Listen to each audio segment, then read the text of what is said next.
എല്ലാവർക്കും നമസ്കാരം. നമ്മൾ ഇന്ന് കപ്പ വെച്ചിട്ടുള്ള ഒരു ചെറിയ ഡിഷുമായിട്ടാണ് വന്നിട്ടുള്ളത്. കണ്ണൂരിലൊക്കെ അമ്മ എപ്പോഴും ഉണ്ടാക്കുന്നത് കാണാറുണ്ട്. ഇത്തിരി വറവൊക്കെ ഇട്ട് കുറച്ച് തേങ്ങയൊക്കെ ഇട്ടിട്ടുള്ള ഒരു പുഴുക്ക്. അവിടെ ഹോട്ടലുകളിലൊക്കെ ഇങ്ങനെ ഈ കപ്പ ഇങ്ങനെ പൊടിയാക്കി പൊടിച്ചിട്ട് വറവിട്ടിട്ട് തരുന്ന ഒരു പരിപാടിയുണ്ട്. നല്ല ടേസ്റ്റുള്ള ഒരു സാധനമാണ്. അതെനിക്ക് ചെറിയ ക്ലാസ്സിലൊക്കെ പഠിക്കുമ്പോൾ എൻ്റെ ഒരു ഫ്രണ്ടിന് അവർക്കൊരു ഹോട്ടലുണ്ട്. അപ്പോൾ ആ ഹോട്ടലിൽ നിന്ന് എനിക്കത് ഇഷ്ടമാണെന്ന് പറഞ്ഞിട്ട് എനിക്കത് എപ്പോഴും ഇത്തിരി പൊതിഞ്ഞ് തരുമായിരുന്നു. ആ ഒരു ഓർമ്മയാണ്. പക്ഷെ ഞാനത് കുത്തി പൊടിച്ചിട്ടില്ല. പകരം ആ പ്രൊസീജിയറിൽ ഇത്തിരി തേങ്ങയൊക്കെ ഇട്ട് ഒന്ന് ചെയ്ത് നോക്കിയതാണ്. നല്ല ടേസ്റ്റ് ഉണ്ട്. അമ്മ ഉണ്ടാക്കാറുണ്ട് അങ്ങനെ. അമ്മയും ഞാൻ ഉണ്ടാക്കുന്ന പോലെയാണ്. കുത്തി പൊടിക്കാതെ ഇത്തിരി വറവൊക്കെ ഇട്ടിട്ടാണ് അമ്മ ഉണ്ടാക്കി തരിക. നമുക്ക് ചായയൊക്കെ വെറുതെ കഴിക്കാം. ഇനിയിപ്പോൾ മീൻകറി ഉണ്ടെങ്കിൽ ഒന്നും കൂടെ ഉഷാറായി. അപ്പോൾ നമ്മളതിന് കുരുമുളക് അരച്ച ഒരു മത്തിക്കറിയുണ്ട്. അത് നല്ല രസമാണ്. അപ്പോൾ അതുണ്ടാക്കിയിരുന്നു. ഞാൻ ഷൂട്ട് ചെയ്തില്ല. ഇതിപ്പോൾ ഇത്തിരി കപ്പയുടെ മാത്രമാണ് ഷൂട്ട് ചെയ്തിട്ടുള്ളത്. അപ്പോൾ അതെങ്ങനെയാണ് ഉണ്ടാക്കുക നമുക്ക് വേഗം നോക്കിയിട്ട് വരാം. നമ്മളൊരു പാൻ അടുപ്പിൽ വെച്ചിട്ടുണ്ട്. അതിലേക്ക് കുറച്ച് വെളിച്ചെണ്ണ ഒഴിച്ചു. കടുകും ഇട്ട് കൊടുത്തിട്ടുണ്ട്. കടുക് പൊട്ടിക്കോട്ടെ. ഈ സമയം നമുക്ക് ഇതിനകത്ത് ഉണക്കമുളകാണ്. ഇതിൻ്റെ എരിവിന് വേറെ ഒന്നും ഇട്ട് കൊടുത്തിട്ടില്ല. ഉണക്കമുളക് ആണ് ഇട്ട് കൊടുക്കുക. അത് എരിവിനനുസരിച്ച് ഇട്ട് കൊടുക്കുക. ഇത് കറിവേപ്പില ഇട്ട് കൊടുക്കുക. നമ്മൾ കപ്പ വേവിക്കുമ്പോൾ അതിനകത്ത് കുറച്ച് പച്ചമുളക് ഞാൻ ചീന്തിയിട്ടിരുന്നു. നമ്മുടെ കാന്താരി മുളക്, വീട്ടിലുണ്ടായ കാന്താരി മുളകാണ്, അത് ഇട്ടിട്ടുണ്ടായിരുന്നു.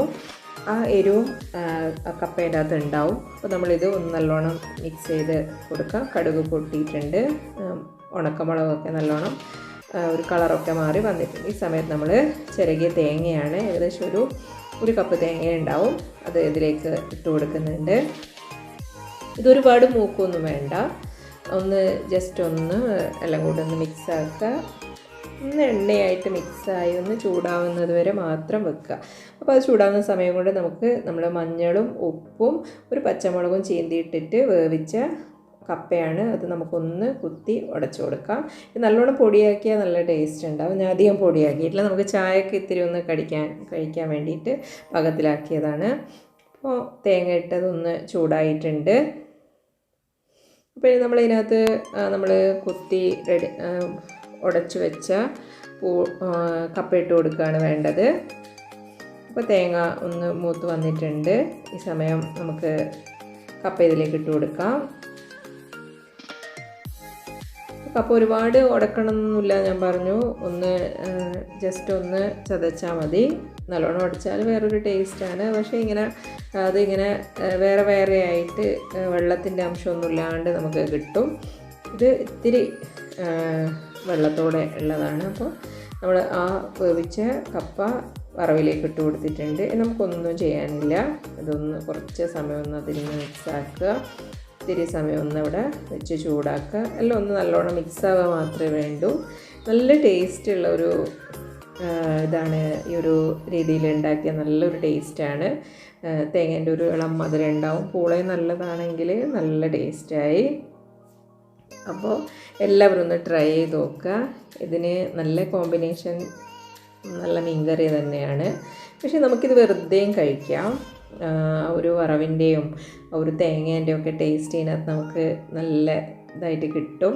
അപ്പോൾ ഇതുവരെ ട്രൈ ചെയ്തിട്ടില്ലാത്തവർ ഒന്ന് ട്രൈ ചെയ്ത് നോക്കുക. ഇത് നമുക്കൊരു പാത്രത്തിലേക്ക് മാറ്റാം. നല്ല ചൂടോടെ ഇത്തിരി കഴിക്കാൻ എല്ലാവർക്കും ചായൻ്റെ കൂടെ കഴിക്കാൻ നല്ല രസമുണ്ടാവും. അപ്പോൾ വൈകുന്നേരം എണ്ണയിൽ പൊരിച്ച കടിയൊക്കെ ഉണ്ടാക്കുന്നതിന് പകരം ഇങ്ങനെയൊക്കെ ഒന്ന് ട്രൈ ചെയ്ത് നോക്കുക. കുട്ടികൾക്ക് ഇതൊക്കെ കൊടുക്കുക. നല്ല ഭക്ഷണമാണിത്. നല്ലൊരു ഹെൽത്തി ആയിട്ടുള്ള ഒരു ഡിഷാണ്.